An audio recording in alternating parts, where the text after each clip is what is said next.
ضروري هاد الوصفة تسجلوها عندكم.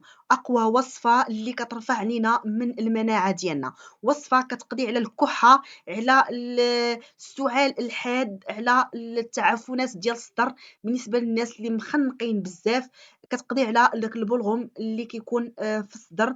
وصفة كتعالج لينا دوك النزلات ديال البرد، وصفة اللي غتقوي الجهاز ديال المناعة، كتاتاكي الفيروسات. من أول يوم غتستعملوا هاد الوصفة غتحسوا بواحد الراحة سبحان الله. الوصفة اللي فيها مكونات سبحان الله، مكونات اللي كترفع علينا وتعزز لينا من الجهاز المناعي ديالنا. وصفة ضروري تخليوها عندكم لأن غتحتاجوها وبزاف. الوصفة سهلة وبسيطة، وبزاف ديال الناس اللي غادي يجربوا هاد الوصفة أنا متأكدة أنكم غترجعوا وغتشكروني عليها وترحموا لي عليها الوالدين. الوصفة سهلة وبسيطة والمكونات ديالها أبسط وأسهل ما يكون. غادي ندوزو نبداو على بركة الله الوصفة ديالنا. غير ما تنسونيش احبابي واحد لايك للفيديو، وخليو لي شي تعليق زوين فحالكم، وما تنسوش تخليو لي الا بغيتو شي وصفة اسفل الفيديو كتبوها لي في التعليق. غادي نبداو على بركة الله. بالنسبة للوصفة غادي نحتاجو فيها السكينجبير اولا الزنجبير اللي كيكون طري. غادي ناخدو واحد القطعة اللي غادي نقشروها ونقطعوها هكا، نقطعوها قطع صغيرة. بالنسبة للزنجبيل مفيد جدا، خصوصا يعني في علاج الكحة، علاج النزلات ديال البرد، راه زوين بزاف.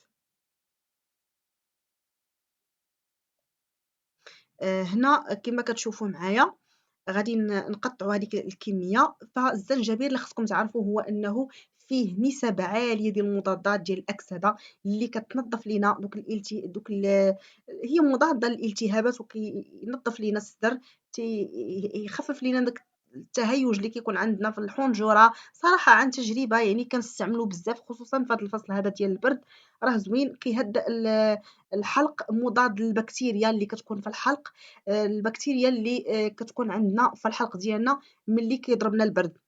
هاد الوصفه راها زوينه، خصوصا هذه ديال السكينجبير راها زوينه بزاف.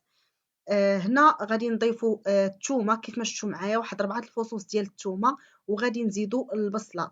من احسن البصله تكون بصله حمراء، يعني يستحسن تاخذوا البصله اللي كتكون حمراء، راها كاينه ومتوفره وموجوده، غير انا ما متوفراش عندي صراحه دابا. غادي ناخدو غير نص ديال هاد البصلة. بالنسبة للناس اللي عندهم الحموضة، يعني كيعانيو من الحموضة ديال المعدة، كتجيهم الحرقة بزاف، يعني كتعذبهم ديك الحرقة وكيعانيو منها، الزنجبير ما تكتروش منه. ديروا غير واحد القطعة صغيرة ديال الزنجبير، لأنه راه هو إلا كانت عندكم هاد المشكل ديال الحرقة بزاف، هو كيزيد من هذيك الحرقة، يعني ما تكتروش منه. من بعد غادي خدينا نص ديال البصلة، وغادي ناخدو واحد القطعة ديال الليمون الحامض أو نص ليمونة أولا نص حامضة.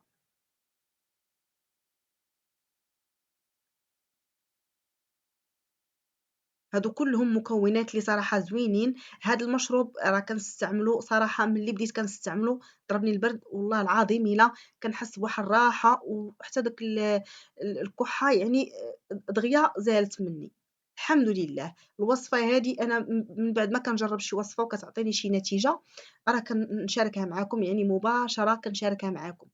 المهم هاد الوصفة نتوما ديروا كمية يعني أكثر، لأن دابا غير حضرت معاكم وصفة بكمية قليلة هكا باش دغيا يعني نصور الفيديو. بالنسبة لكم نتوما كتضاعفوا الكمية ديال المكونات، كديروا إطرو د الماء بحال ديروا مثلا حامضة، ديروا واحد 6 الفصوص ديال الثومة، وديروا بصلة، وديروا دوك السكينجبير، ديروا واحد القطعة هكا ديال السكينجبير، يعني قطعة هكا واحد 250، واحد 250 غرام. ولكن راه كديروا الماء كمية يعني إطرو ونص، يعني ما كتكونش كمية قليلة بحال هكا بحال اللي درت أنا. المهم من بعد ما تيطبخوا دوك المكونات تتصفيوهم وتتبداو تديروه في الثلاجة، وغتبداو تشربوا منه كاس قبل الفطور وكاس قبل النوم، كاس دافي طبعا. غتزيدوا عليه العسل، يستحسن يكون عندكم العسل ديال النحل، يستحسن.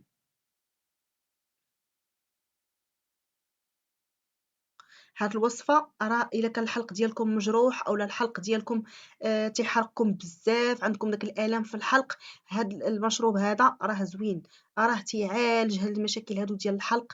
الكحة راها ما كتبقاش، كينظف الصدر من دوك التعفنات. المهم وصفة من أروع صراحة الوصفات، وكديروها يعني كتبداو تتحسنوا يوم ورا يوم.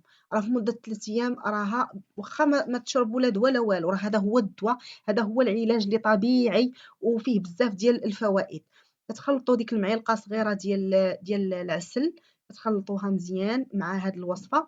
المشروب كيكون دافي ضروري، كتشربوه قبل الفطور وكتشربوه قبل النوم. راها وصفة زوينة بزاف صراحة، وديروها وتبعوا عليها هكا واحد 3 أيام حتى الأسبوع كاع ماكسيموم. راها زوينة، يعني أي حاجة عندكم، راه كيف ما كتعرفوا أن الكحة حتى كتمشي وكتعاود ترجع، ولكن بهاد الوصفة هادي راها ما تعاودش ترجع ليك، يعني في هاديك المدة مثلًا تمشي منك وسيمانة ترجع، بهاد الوصفة راه ما ترجعش ليك الكحة، لأنها وصفة مجربة 100%. دابا غنعطيكم واحد الوصفة اللي غتبخروا بها الدار. هاد الوصفة شنو الدور ديالها أولا شنو غدير؟ هاد الوصفة كتحيد الميكروبات من الدار، يعني كتنقي دوك إلا كان شي واحد مريض في الدار. هاد الوصفة المهم كيف ما كتشوفوا معايا غادي ناخدو الوراق ديال الكاليتوس. أنا عندي هنايا يابسين دايرهم فواحد القرعة.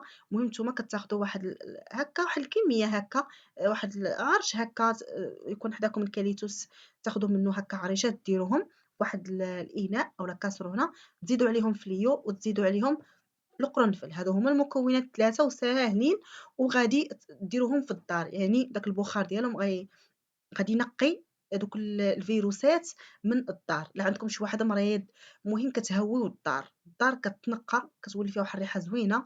وهنا بالنسبة للأوراق ديال الأوكاليتوس راهم زوينين، راهم تيسرحوا دوك الشعاب الهوائية ودوك دوك القصبات الهوائية ديال الرئتين، وتينقي حتى داك كيخفف من السعال ومن الأعراض ديال الربو، الناس اللي عندهم المشكل ديال الربو. زوين هاد الكاليتوس. مهم الاستنشاق ديالو، تشموا الريحة ديالو راه زوين بزاف، لأن دارت بزاف ديال الدراسات اللي تبتات أن الكاليتوس راه مزيان بزاف، لأنه تيحد لك من الخطر ديال الإصابة بهاد الأمراض هادو ديال الزكام، نزلات ديال البرد، المهم هادشي ديال الكحة وهاد الشي، وزوين بزاف. المهم هادي هي الوصفة، حاولوا ما أمكن ديروها هكا واحد المرة في 3 أيام راه زوينة.